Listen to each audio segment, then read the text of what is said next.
Dear Patriots, before the news starts, please subscribe to our patriotic channel by clicking the subscribe button. Give us a thumbs up to this video. Don't forget to leave your opinion below in the comments section.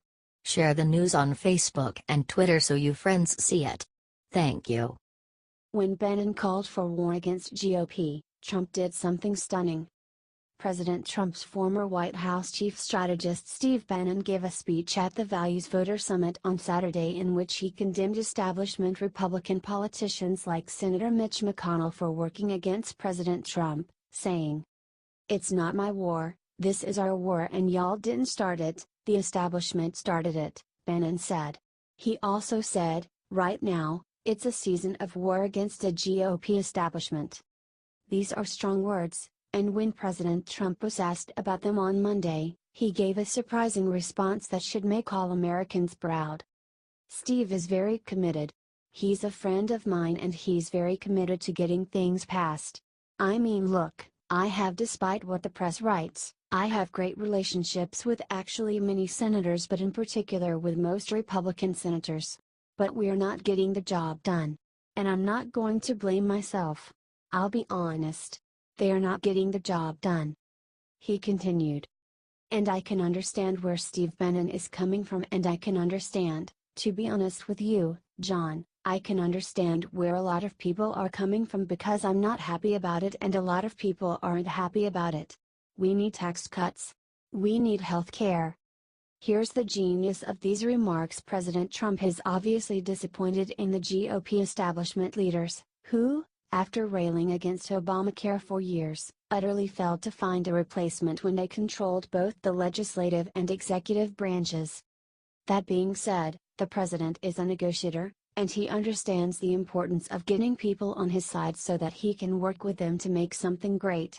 He gets where Bannon is coming from, but Bannon is not the one who has to make deals, and if the president went full nuclear on his own party, nothing would ever get done. The president's response is stunning in how measuredness and diplomacy, proving once again what a great leader he is and how hard he's trying to get the policies he promised through the government. HD Real Clear Politics.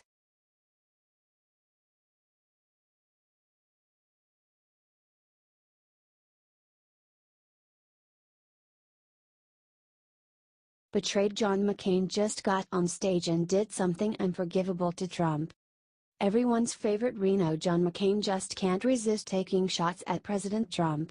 McCain was awarded the Liberty Medal by the National Constitution Center in Philadelphia on Monday, and decided to take a swipe at the president and his America First policies in a speech shortly afterward.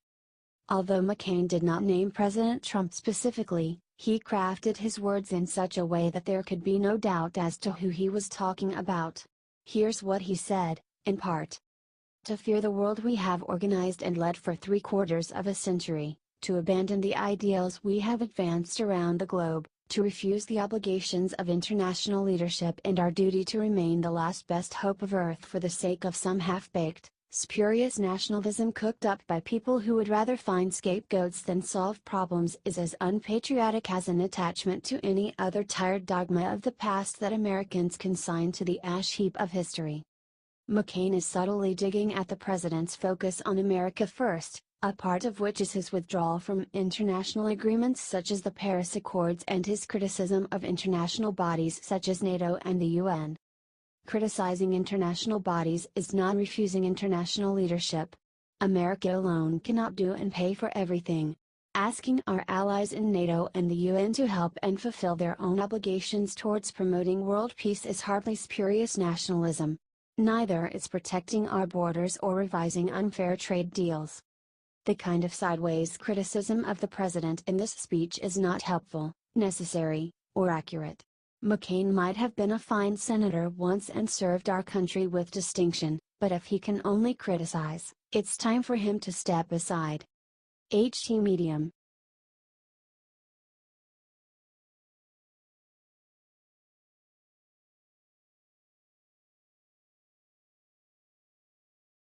So wrong. When woman tries to sing national anthem on Delta flight, she's told something sickening. Dr. Pamela Gaudry, a Georgia physician, planned to honor a fallen soldier by singing the U.S. national anthem aboard a Delta Airlines plane carrying the soldier's casket. Gaudry, along with several other passengers, wanted to sing the anthem while an honor guard escorted the casket off the plane. But when the passengers started to sing, they were quickly silenced by a flight attendant who told them to stay quiet in their seats. The flight attendant told her that singing the Star-Spangled Banner would make passengers from other countries uncomfortable. "I couldn't put up with that," Gaudry told the Associated Press in an interview Monday. "I wouldn't be offended if I was in their country." Gaudry said she kept quiet until she was off the plane. Then she found an unoccupied stretch of the airport terminal where she took out her cell phone and self-recorded a 6-minute, 30-second video that she posted on Facebook. The video immediately went viral and now has over 1 million shares. "The chief flight attendant came back to my seat and she kneeled down and she said, 'It is against company policy to do what you're doing,'" Gaudry said in the video. "And I said, 'The national anthem. And there's a soldier on board?' And she said, 'Yes, you cannot sing the national anthem. It is against company policy.'" In her video, Gaudry expressed serious regret for her decision to not speak up. "I just did the most uncourageous thing in my life today," she said. Gaudry didn't expect to attract this kind of attention for her video, but she is glad to spark this conversation. "If it instigates a spiritual and patriotic feeling in this country, I'm thrilled."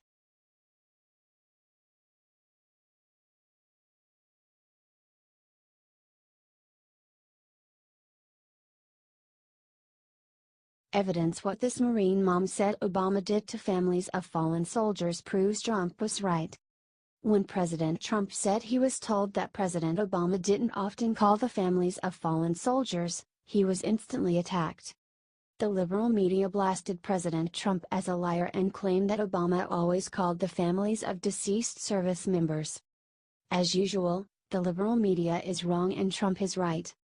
Not only did Obama not call the families of many military men and women, he even went out of his way to disrespect them. After 5 service members were killed in Chattanooga, Tennessee by jihadi gunman Mohammed Yusuf Abdulaziz, former President Obama didn't call any of their families.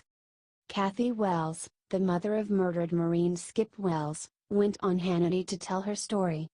Kathy told Sean she has not received a call from President Obama. In another case, Obama took his disrespect for Gold Star families a step further and refused to honor the requests from the families of 30 soldiers who were killed in action.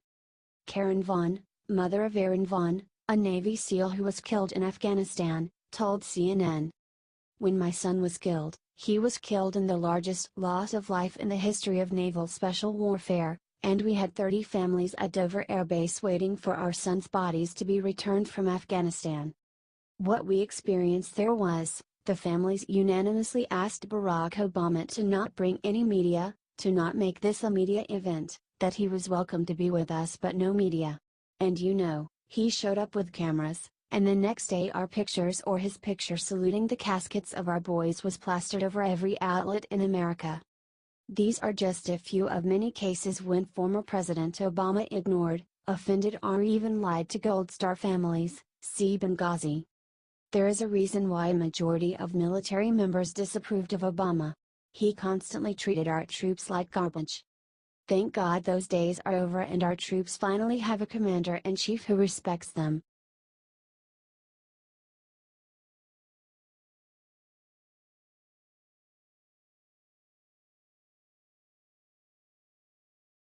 Moments ago, Melania Trump just begged every American to do this one simple thing. First Lady Melania Trump has issued a call to every American to help with hurricane relief efforts in a new public service announcement put out by the White House. "We need to come together in compassion and love to help those that have been tragically affected by the hurricane. The tragedies have ended, but people in those communities need help. The President and I have witnessed firsthand the compassion and commitment of Americans as friends, neighbors, and strangers continue to volunteer time and money to help one another following the recent hurricanes," Trump says in the video. The First Lady's message comes just after Puerto Rico, the U.S. Virgin Islands, and the mainland United States were battered by multiple hurricanes. the president has been criticized over the relief efforts in Puerto Rico. Share this with 3 friends and remind them that our neighbors in Texas, Florida, and Louisiana still need our help.